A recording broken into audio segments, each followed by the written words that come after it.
จากที่กูได้ขึ้นเทพเจนซึกมาแล้วก็ดูมันว่า FC ผู้แสนน่ารักของกูจะโซนกูมาลงแรงแม้กูขึ้นแรงเจนซึกแป๊บเดียวไม่จะพากูลงละตัดภาพมาในเกมที่ฟังกูก็มาแปลกนิดนึงด้วยการเอาแทงค์ไปป้าเอานักฆ่าไปเวทกูละลุ้นว่านักยิงทุ่งนี้มันเชียวเอายังแปลกๆมาอีกบ่แต่ก็ยังดีที่ทุ่งตาดาวผู้นี้ยังพอจะมีสติสัมปชัญญะอยู่เลิกไปได้ออกไปทางบัฟฟาโลหลายแต่ตัดภาพมาในเกมนี้ทีมฝั่งเขาแม่งกับว่าธรรมดาคือกันเว้ยพอแต่ละคนแม่งมาแบบสกินแสบตาทั้งนั้นแถมยังมีสัญลักษณ์ที่กูโคตรจะบ่มักใน MLBB เลยจากมันจะพากันตั้งไงเห็นอย่างวะกะฮู้ไว้คนบ่มีมันอิสาปกหัว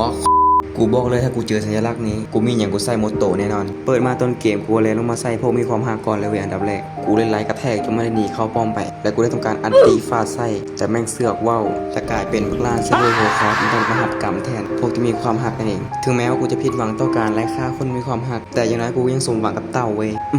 กินมันจังหอมหวยหลังจากนั้นกูได้ทำการมาสู้รัดฟัดเวียงกับฝั่งของมันกลางดงป่าและดงตีแต่มีหรือคนที่เหม็นความหักอย่างกูมันสิยาถนะด้วยความที่กูแม่งโคตรจะเหม็นความหักกูเลยซัดพวกมีความหักจะได้ตัวแตก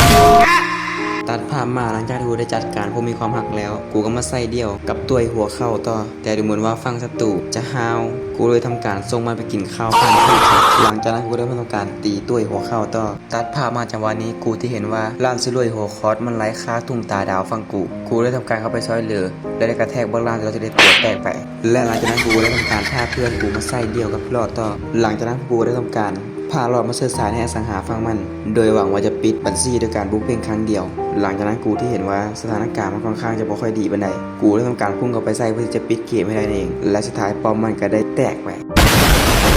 และสุดท้ายนี้กูอยากจะบอกคือว่าเธอนารายามาเป็นคูพวกหัว